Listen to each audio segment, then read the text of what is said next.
I'm Logan Crawford, and right now on Spotlight, we're speaking with Cherice TyRhonda Peagler. She is the author of an amazing children's book. It is called, well, it's got a delicious name, actually. It's called Candy Apples. And she has passionately crafted a narrative that nurtures honesty, integrity, and contentment with delayed gratification in the hearts of young readers.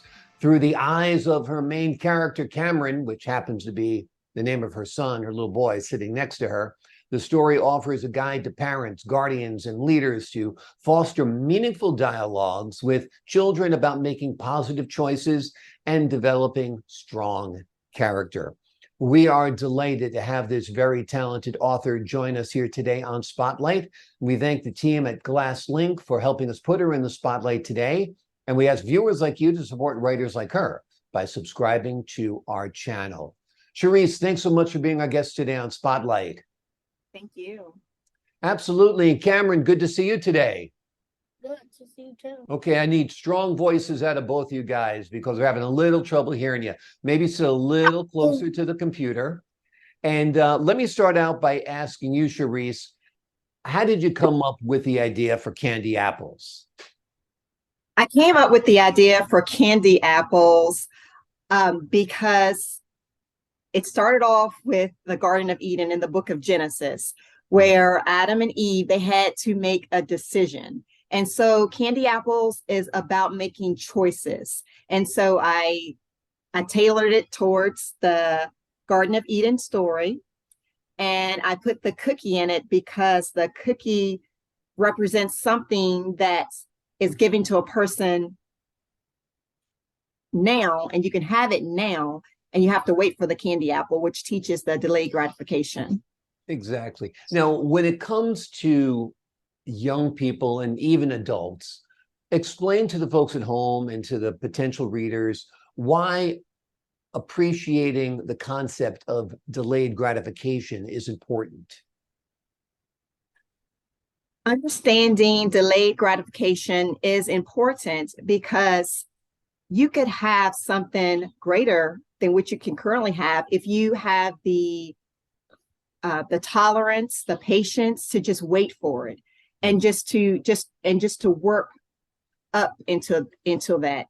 And it's a beautiful thing when you can get something that you've been waiting for a long time, and you can enjoy it then when you do get it. All right, I totally agree. Certainly that was Adam and Eve's mistake. They had all of paradise. They just couldn't eat those apples, but you know, they got tempted and ate those apples. Now, the handsome young man next to you is Cameron, and that is your son. And you decided to incorporate him in the book, correct? Correct. Tell us a little bit about that. I wanted Cameron to be the main character because my motivation for writing the book was because I'm a mother first, a mental health professional, and working in the schools, I noticed that kids needed to understand integrity, making positive choices, and waiting to the right time or when it's okay to have something. You can't get everything you want at that time. And so I knew that I wanted my son to have all of those positive characteristics. And while I'm teaching him these things, I could teach it to those who I work with in the mental health field. And so I put Cameron in the story because I've been told that it encourages your children to want to read if they see themselves in the story. And so he can literally see himself in the book in order to learn these positive characteristics. Absolutely. And I see Cameron going like this right now with his eyebrows. Hey, Cameron, I can do that too. How did you like it when Mom came up with the book that had you as a main character? Tell me about that. Was it exciting? Yeah. Yeah, I'm sure it was exciting. Well, Mom loves you a lot. That's why she wanted you to have your little bit of fame there in the book, and it's great. Tell me a little bit about your work in your professional life, Cherice. My work, it focuses on helping parents and teachers just to guide a student or their child to make positive characteristics positive decisions and help foster those positive characteristics within themselves. And my books, they do require someone, an adult, to sit with the child and review the material, because it may not be something a 5-year-old could just sit down and start reading. So my books are written so that the child can be guided as they go through the book. Absolutely. Tell us how many books you've written, when you started writing, and that kind of thing. I started writing in 2019. And I started writing after as a marriage that I was in, as that was ending. And so as I was going into single parenting, I knew that I was going to have to be very intentional about what I wanted for my son and what I wanted to teach him. So that encouraged me to start writing, so I could have a blueprint for him. Because I do know that if kids hear the repetition of what you're trying to teach them, they're better able to learn. And so the book, it took about 2 years to be produced, just because COVID hit and things slowed down. So that was my first book. My second book, called Seeds of Faith, I just published that. That was June 1st, 2023. And so that's another book. It also teaches positive character and making sure that you work hard for whatever you want in life to accomplish your goals. And the third book that I wrote, that it is not published right now, but it will be coming out soon. It's called Flexibly Challenged Mind and Autistic Flow. And that's for helping parents and educators understand how to assist and help an autistic child. Because when Cameron was going to kindergarten, he was diagnosed with autism, but high functioning level 2. And so it's challenging to parent and work with the autistic child in the classroom, because autism deals with how they socialize with others, how their mind works and their emotions.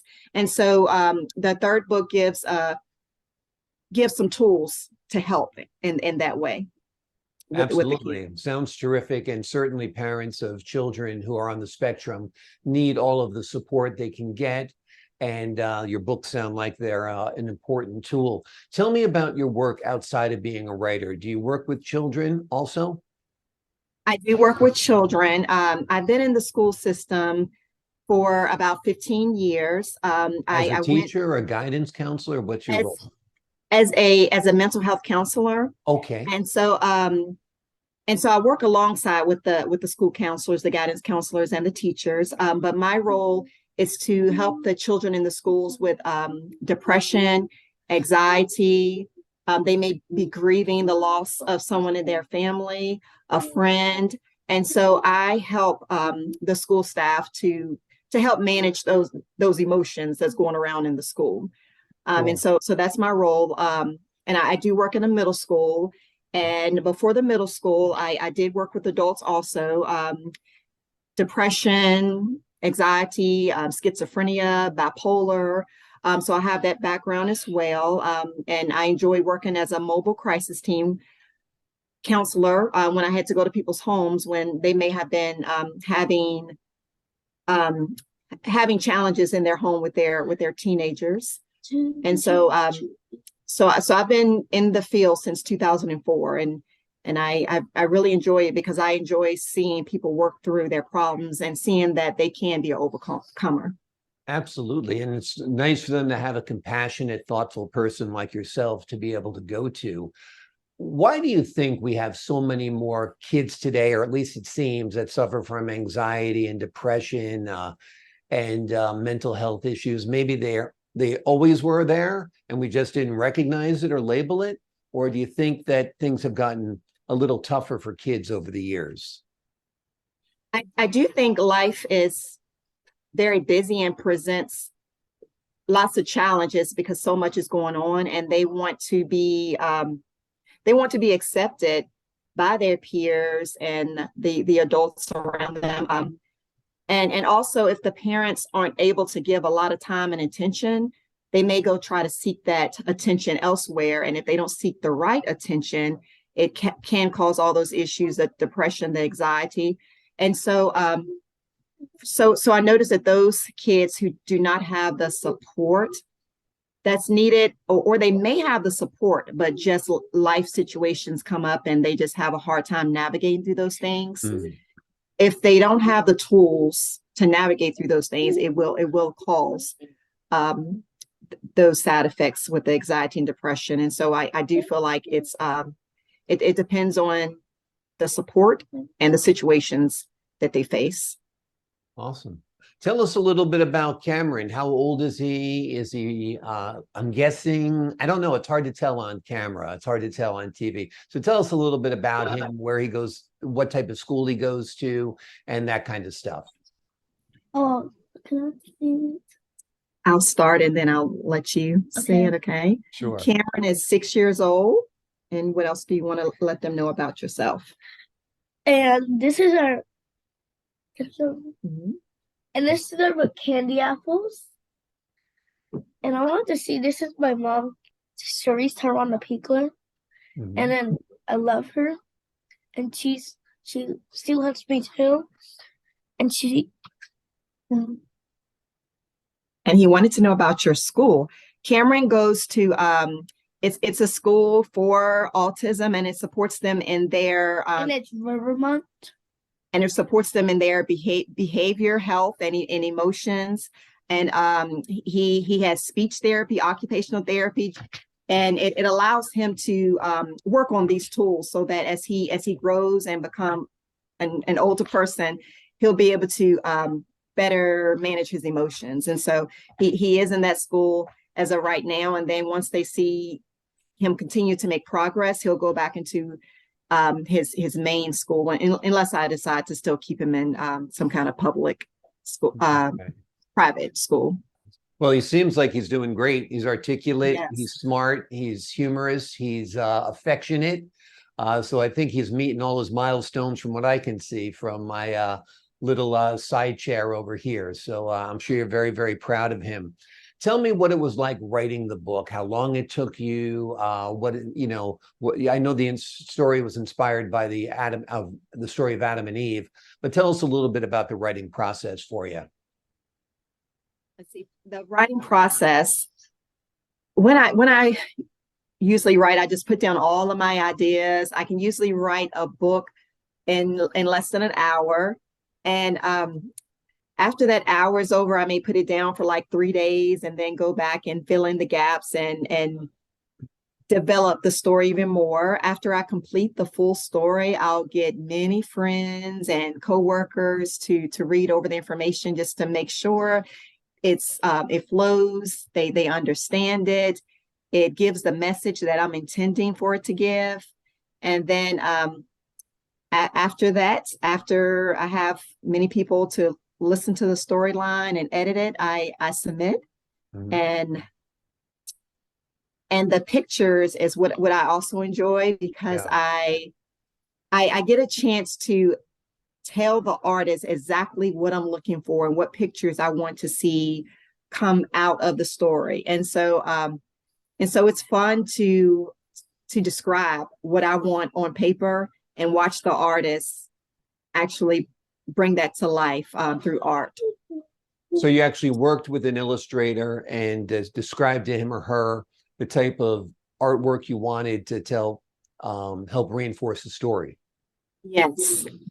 So that does sound like fun, because you have your vision in your head and then you get to describe it, and it sounds great. Tell us a little bit about how this book can be used to help parents speak to their children about integrity.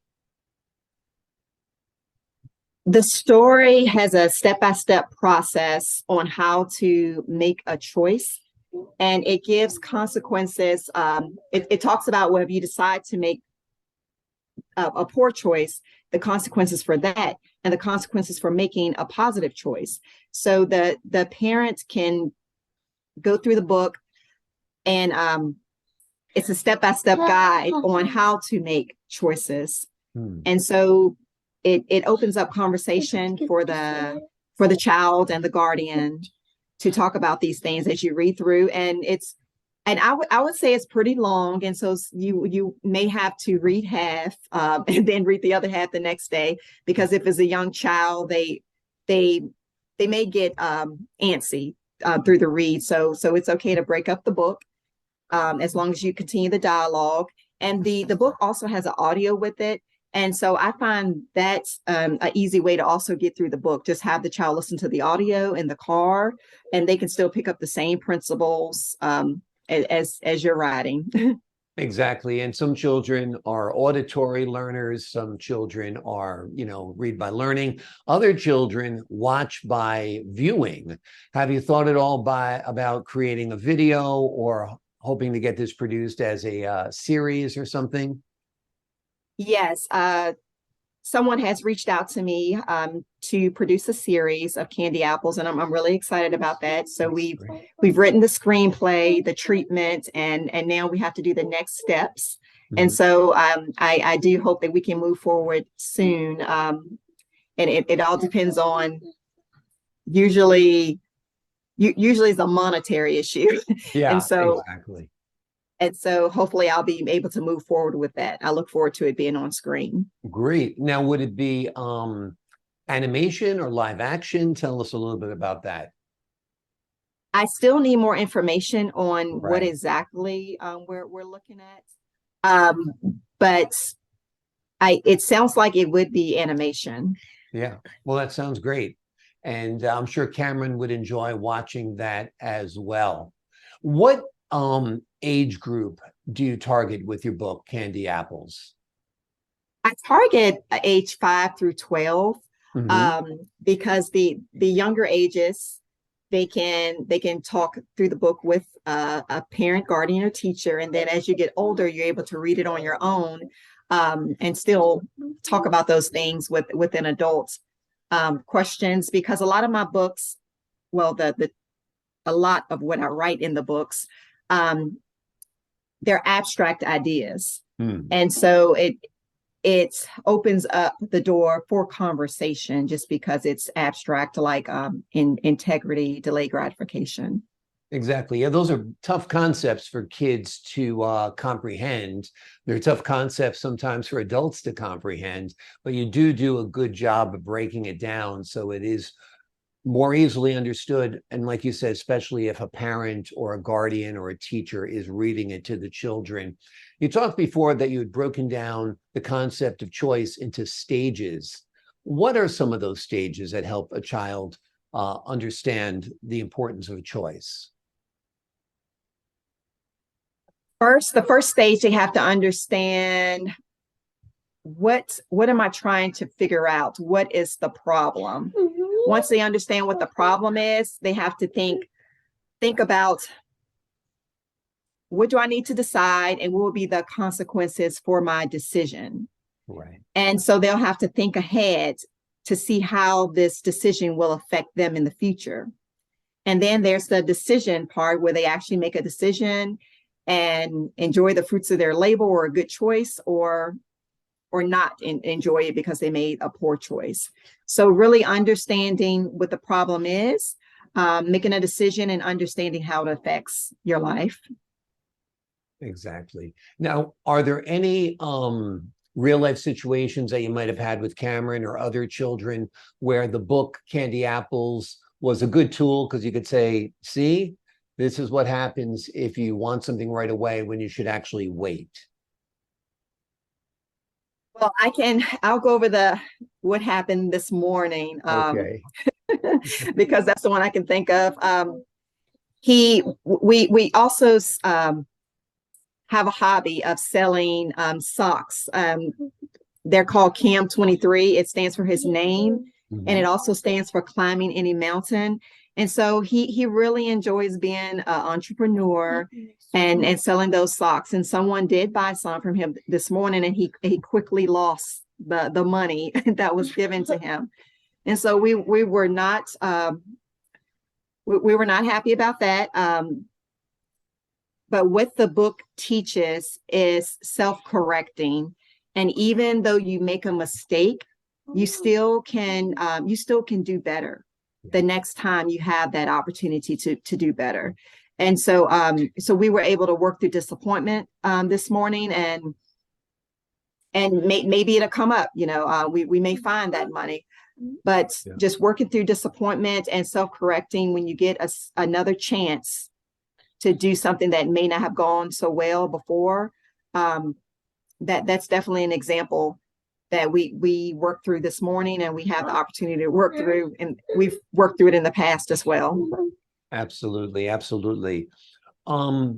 Before we leave you today, what would you like the folks at home to know about this book? Parents out there, or teachers, guardians who are thinking about buying the book because they want to help their children make good decisions in life.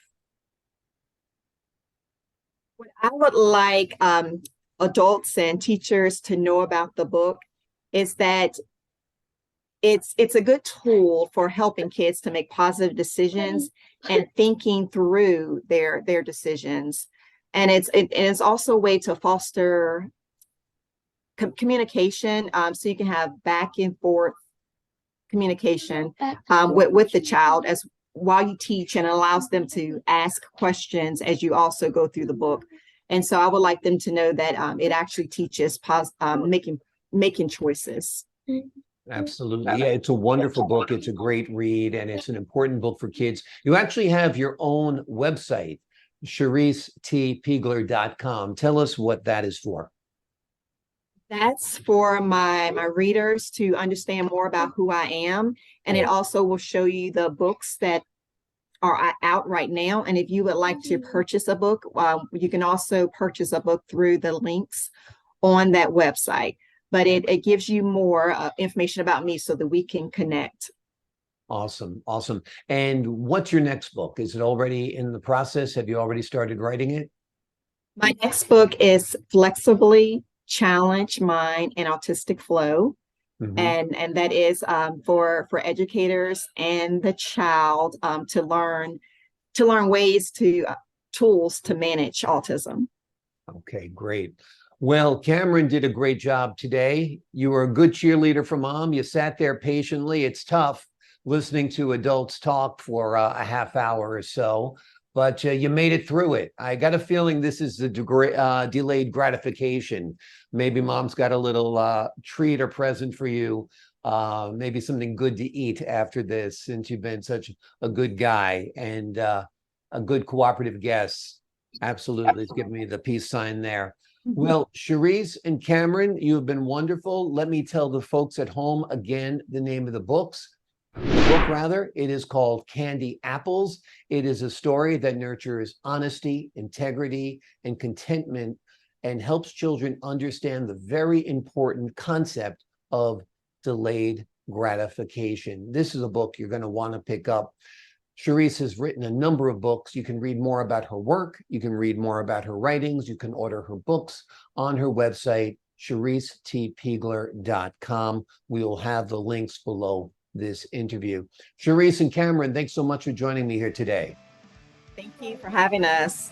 Our pleasure, our pleasure. And to the folks at home, I'm Logan Crawford, thanking you for your time this time. Until next time on Spotlight. Take care. Bye, folks. Bye, ladies and gentlemen.